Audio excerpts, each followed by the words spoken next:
In this video, we are going to see the summary and analysis of the short story A Good Man is Hard to Find, written by Flannery OConnor. The period of Flannery OConnor was between 1925 and 1964.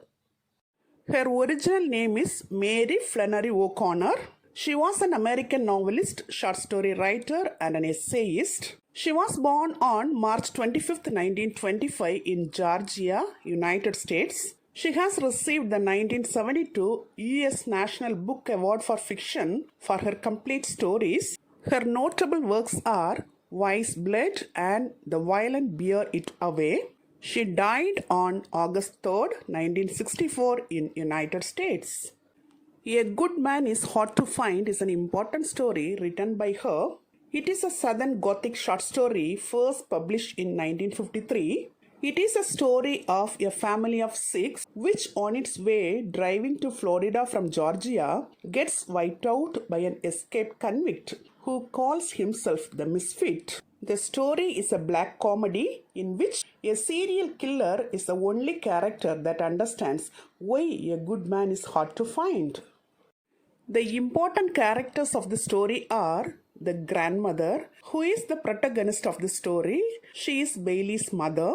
Bailey is the head of the family. He is the head of an Atlanta household. The mother is Bailey's wife. John Wesley is the son of Bailey. He is an 8-year-old boy. June Star is the daughter of Bailey. She is a 7-year-old girl. And a baby or a nameless infant is the little child of Bailey. These 6 characters belong to the same family.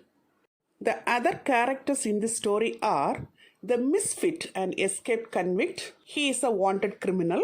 Hiram and Bobby Lee are escaped criminals. They are the friends of the Misfit. Red Swami Butts is the owner of the Tower restaurant. Red Swami's wife is a waitress in the same restaurant. Pitty Singh is the name of grandmother's cat.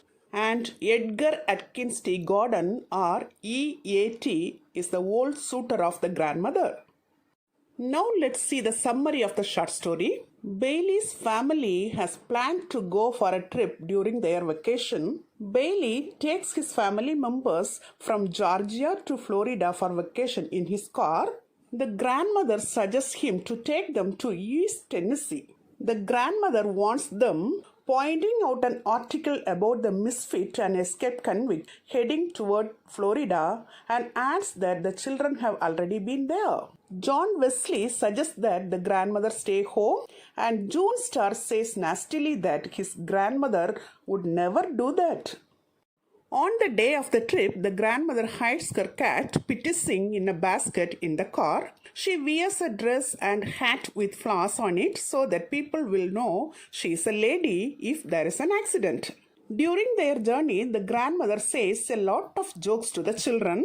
She tells them a story about an old suitor, Edgar Atkins Tea Garden. She says that Edgar brought her a watermelon every week into which he carved his initials EAT. Once he left it on the porch and a black child ate it because he thought it said eat. The family stops at a restaurant called The Tower, owned by Red Swami Butts. Red Swami's wife is a waitress in the same restaurant. There is a lengthy conversation going on between Red Swami and the grandmother. The grandmother asks Red Swami's wife if she has heard about the Misfit, and the woman worries that he will rob them. Red Swami says a good man is hard to find. He and the grandmother lament the state of the world. Back in the car, the grandmother wakes from a nap. She realizes that a plantation she once visited is nearby. She says that the house had 6 white columns and was at the end of an oak tree-lined driveway. She lies that the house had a secret panel to make the house seem more interesting. Excited, the children beg to go to the house until Bailey angrily gives in. The grandmother points him to a dirt road. The family drives deep into the woods. The grandmother suddenly remembers that the house was in Tennessee, not in Georgia. Horrified at her mistake, she jigs her feet. Pitty Singh escapes from the basket. Now the cat jumps onto the shoulder of Bailey and he wrecks the car.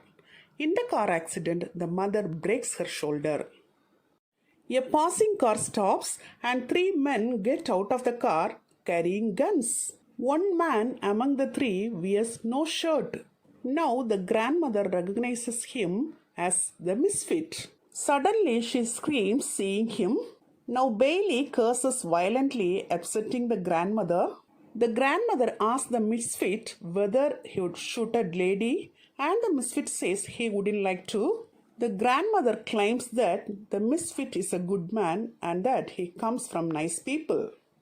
The other two men with Misfit are Hiram and Bobby Lee. They are also escaped criminals. The Misfit asks Hiram and Bobby Lee to take Bailey and John Wesley into the woods. He apologizes to the grandmother and the children's mother for not wearing a shirt and says that he and the other two men had to bury their clothes after they escaped.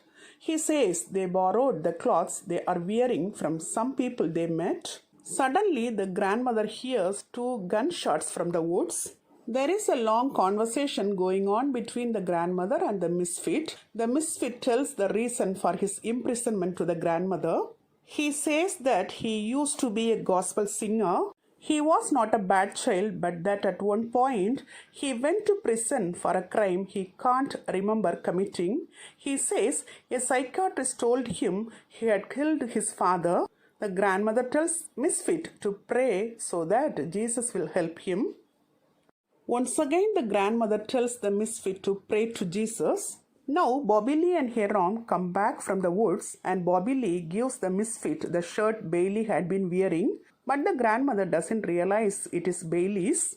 The Misfit tells the children's mother to take the baby and June Star and go with Bobby Lee and Hiram into the woods. Bobby Lee tries to hold June Star's hand, but she says he looks like a pig. Sometimes later, the grandmother hears 3 gunshots from the woods. The grandmother starts chanting, Jesus, Jesus.